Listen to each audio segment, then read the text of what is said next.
I'm sorry, after Senator Alan, Senator Risa. Thereafter, Senator Judge Joel Villanueva. You have 2 minutes, sir. Magandang umaga, Madam Witness. Welcome to the Senate. Maganda. Most of my questions na tanong naman ni Senator Erwin. I just like to ask, but you're familiar with the concept of confidential or discretionary funds? Or hindi? In government parlance. Wala po kang Okay. alam. No, kasi kung hindi ka familiar, whether that agency has 50 million discretionary funds or let's say if you were the manager sa OP and they had, I don't know how much now, 10 billion, you won't find it unusual kung 500 million, 250, 1 billion. Kasi nga usual means parate, unusual means bakit ganito kalaki, no? Because when I was in the DFA, there was a big storm and I've never dealt with Land Bank directly except for my personal account as sa sweldo ko as DFA secretary. But the president asked us, what can each agency do? So my staff then, si Yusek Ariola said, sir, maraming ma-stuck sa mga ports, airport at seaport. May isa tayong fund. Kung OFW sila, pwede tayong magbigay.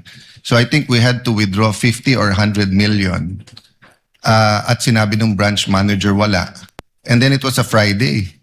So I had to call the president of Land Bank and say, sir, basta stranded, hindi. And then they sent over 50 or 100 million. So my point is, just because it's unusual, it doesn't mean it's illegal or whatever. Tama po ba? Wala naman pong illegal doon sa encashment po. Because nga, may difference when it's a private account. So it's a private account and they don't usually, let's say, someone has a private account, commercial or private, meaning business or personal niya, they always withdraw 50,000, 100,000. This is theoretical, so hindi to covered ng bank secrecy law.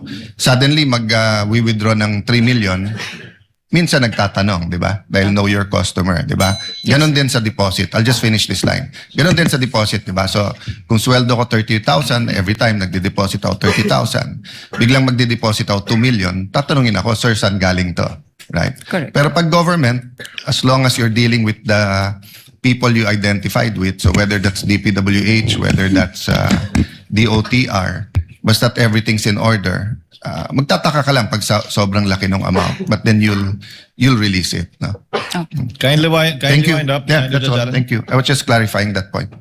Thank you, Senator Judge Alan. Senator Judge Risa Ontiveros is recognized. You may proceed, ma'am. When you're ready, you have 2 minutes.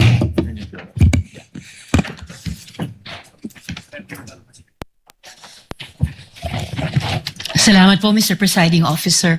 Madam Witness, yung 32 years nyo po na sinabi sa banking industry, yun po ba lahat ay sa Land Bank lamang? Opo.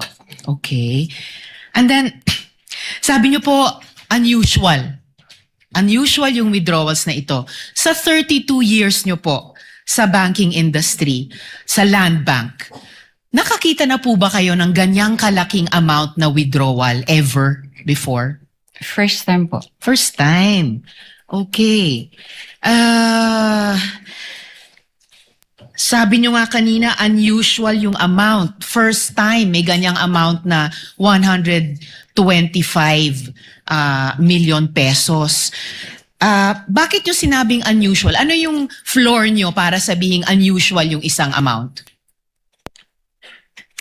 Usually po kasi kaya naging unusual para sa akin kasi cash po siyang kinukuha. Mhm. Sa other, naman po is, kumbaga nag-issue po sila ng mga cheque sa, yung disbursement po nila. By checks po, hindi po cash. Okay. So hindi lang yung laki nung halaga na 125 million ang unusual din na yung ganyang unusual amount ay sa cash kinuha at hindi sa mga cheque. Opo. Okay. And yung 125 million, yun ba yung minimum na pag kinuha in cash, sasabihin nyo unusual? Or meron bang lowest amount na kapag kinuha in cash, sasabihin nyo na rin unusual? Pwede naman po naming sabihin na unusual. Let's say kung over, let's say 500,000 na po siya. Over 500,000. Kasi yun, Kung over 500,000 kinuha in cash, sasabihin nyo unusual. for that particular, let's say po yung kliyente, yung Yes. mga ganun po. Opo. For the particular client. Ito, hindi lang 500,000, 125 million. So, 250 times mas unusual sa minimum amount na sasabihin yung unusual kung kinuha in cash. Depende po rin sa yung kliyente po. Depende sa kliyente. But kung sino mang kliyente aside, nasabi niyong unusual dahil 125 million na para po sa akin is 250 times yung 500,000 at hindi po in check, kundi in cash po kinuha. Pwede nga po, depende po sa depositor po niya. Kung regular lang sa kanya yung mga ganang withdrawals or what, it's usual. Okay. Pero kung parang for the first time ma-encounter namin that much, unusual po sa And amin. this was your first time. Opo. And in your 32 years, higit 3 dekada, kung masasabi nating pambihirang amount ito in cash, Opo. masasabi nating once in a lifetime yung ganitong amount in cash. Pwede po. Pwede. Alright. Salamat, Mr. Presiding Officer. Thank you. Tutuloy ko po sa second round. Thank you, Senator Judge Risa. Senator Judge Villanueva, thereafter, our distinguished Senate President. You may proceed, sir, when you're ready. You have 2 minutes. Thank you, Sir Presiding Officer, Senate President.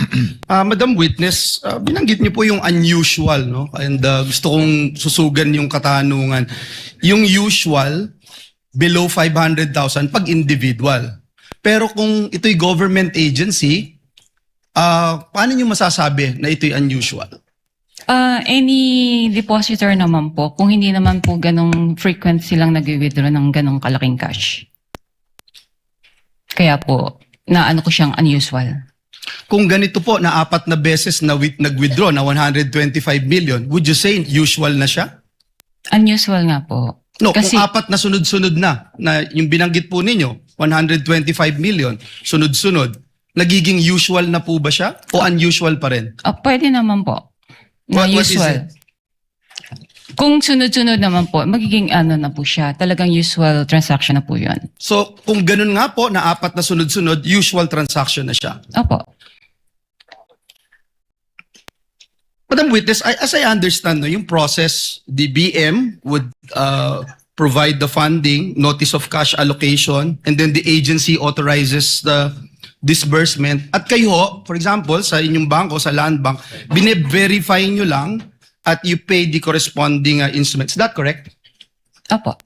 Bine-verify po yung pag-issue ng cheque po, yung mga signatories, payees, like that po. So bago ang salapi o yung pera, ano-ano pong dokumento yung aktual na natatanggap po ninyo at inyong masusing sinusuri? Kasi sabi niyo, I'm sure from the first withdrawal, as you made mention, it's unusual. So ano yung mga talagang sinusuri po ninyo na dokumento bago nyo i-release ito? Supported naman po ito ng advice. So once po nakapasok na po sa system at funded naman po siya, okay na po sa amin yun. So yun lang po yung inyong sinecheck. Opo. And that's it, you release it right away. Yes, sir. And binanggit niyo ko kanina, hindi ito suspicious Para sa ano ko po, hindi po siya suspicious. at lahat po ay legitimate. Yes, sir. One last question that I'd like to ask. With this amount of money that will be withdrawn by the payee, ano yung mga advance arrangements? Kasi hindi usual yung biglaan, no? 125 million. Ano yung mga advance arrangements na inihingi po ninyo o tinatawag po sa inyo bago mailabas po itong salapi na ito? How far in advance was Land Bank informed that these amounts of physical cash would be required for each transaction? Mga a day or two po, ni-inform po kami from the cash division po ng OVP na meron po silang ganong cash requirement. So sa amin naman po, pinoprocess naman po namin yung requirements nila bago po namin sila advise na available na po yung cash. So in sa 24 bank. hours, kaya na po. Pwede naman po. Salamat po. Maraming salamat. Thank you rin po. Thank you, Senator Judge Villanueva. The distinguished Senate President is recognized. You have 2 minutes for your interjection, sir. Thank you. Thank you, Mr. Presiding Officer. Good morning, Ms. Constantino. Sundan ko lang po yung natanong kanina ni Senator Risa. So in your 32-year land bank, hindi pa po kayo nakakita ng withdrawal na ganito kalaking amount? 125 million. Tama ba? Yes po, sir. Ano yung pinakamalaking nakita nyo ng withdrawal in cash? Hindi ko na po ma-recall. More or less lang. Mabigyan nyo kami. In cash? In cash. Siguro Yung po pinakamalaking nakita nyo na o na-experience nyo na in your mga 32. 500,000 po. 500,000. And next, ito na, 125 million. Yes, sir. Ang Shaw Boulevard, maraming negosyo dyan. No? So I assume maraming mga private companies dyan. May nakita na ba kayong cash withdrawal from a private company na ganito kalaki in the hundreds of millions? Mostly po mga cheque po yung ini-issue nila. Okay? Meron Opo. bang mga cash withdrawal din? Yung mga sa private companies? Wala po. Wala, puro Checks. cheque lang ang ini-issue nila. Opo. And then, kanina na 4 na beses pumunta sila Miss Acosta at si Mr. Ortonio sa inyo. Opo. Tama po ba? 4 na beses? Yes, sir. Nung nagwi-withdraw sila, meron ba kayong any casual talk kung saan gagamitin itong mga perang ito? Kasi sabi nyo nga kanina, unusual, ngayon lang kayo nakakita. Hindi ba nagkaroon kayo ng konting parang casual talk sa pangatlo o pang-apat na pagkita ninyo kung saan gagamitin tong perang to? Hindi ko na po ma-recall, Your Honor. I'm sure nag-uusap kayo, di ba? Yeah, brief talk. Brief talk, meron bang nasabi kung saan gagamitin itong perang ito? Hindi ko na nga po maalala. Sorry Ay, po. Hindi nyo na maalala. Okay. And then, kanina nasa tanong rin ni Senator Bam, typically rinireport to sa AMLAC no? Yung mga ganitong kalaking amount. Na-report nyo na ba? Na-report nyo ito? Hindi yung lang naman kung na-report yung ganitong kalaking cash withdrawal sa AMLAC. Ang alam ko po, ang Land Bank naman po ay compliant po sila sa when it comes to reporting po. So, nare-report siya. Compliant po kami doon. All right. Thank you, Mr. Presiding Officer. Senator Judge Pangilinan is recognized. You may proceed, sir. You have 2 minutes when you're ready. Thank you. Magandang umaga. Ang umaga po. Unang-una, si Gina Acosta, kilala ninyong bilang Special Disbursing Officer, tama? As pay po ng cheque. Hindi bilang Special Disbursing Officer. Hindi po. Kung siya ang pay, hindi, at sinabi nyo, iba ang tumatawag sa inyo na 2 days in advance. Di ba Sin- po? Di ba? Sino yung sinabi nyo yung tumatawag? Si Miss Queenie Masangkay po. Miss Masangkay. Opo. Bakit iba?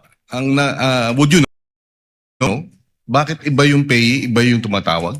Wala po kang idea kasi it's under the agency po kung sino pong gusto nilang gawing payee po. Pero bakit si Masangkay ay kilala mo? Nagpakilala siya? Did you meet each other? Na-meet ko po siya kasi po bago po sila mag-open ng account po sa amin, so nag-visit po sila sa branch. Okay, so you knew her personally and therefore siya ang tumatawag. Pero ang pay ay si Miss Gina Acosta. In other accounts, would you know or would you have experience na ganun din? Iba yung pay, iba yung tumatawag? I suppose yes, no? Wala po akong idea. Okay, okay. Doon sa nabanggit niyong first time ang ganyang kalaking halaga, kaya sabi niyo unusual. Meron pa bang ibang ahensya? Tama bang sabihin, walang ibang ahensya ng pamahalaan ang naglalabas ng ganyang kalaking pera sa inyong accounts, sa inyong branch? Dahil kayo ay depositary Government. ng government bank, hindi ba? Wala na po akong ma-recall kasi nga po kagaya ng sabi ko kanina, lahat po ay na-convert na po sila sa mga online transactions. And most government agencies would use checks Checks or online transactions po. or online transactions. Okay. So, again. And sinabi nyo, ang average na cash transactions sa inyong withdrawals, apart from yung 125 million na cash, yung average is about 500,000. Tama? Yung average amount ng cash.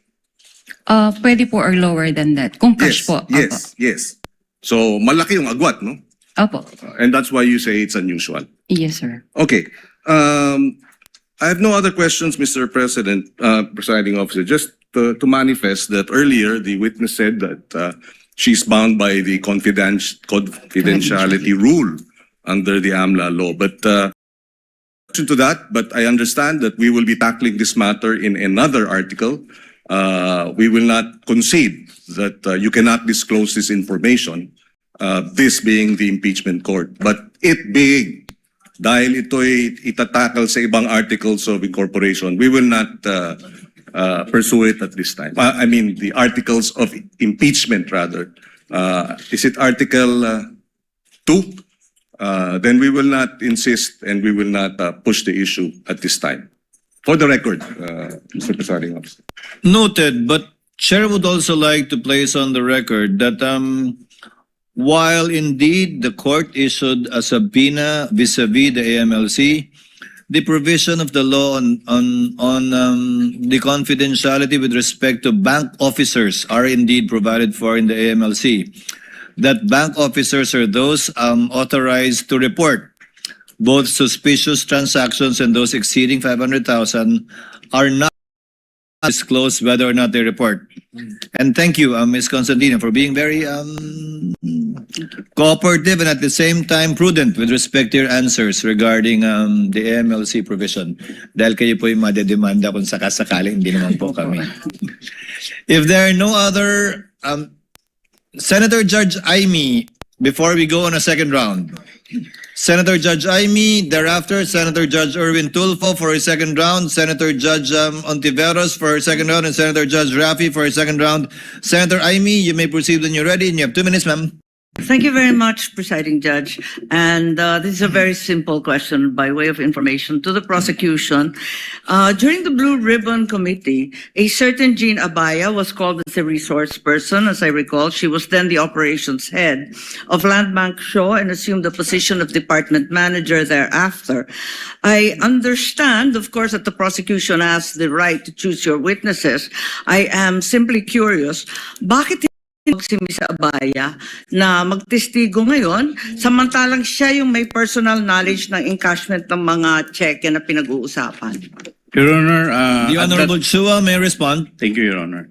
Your Honor, at that time, when this check was encashed, si Ma'am po, ang ating pong testigo, siya po ang branch manager.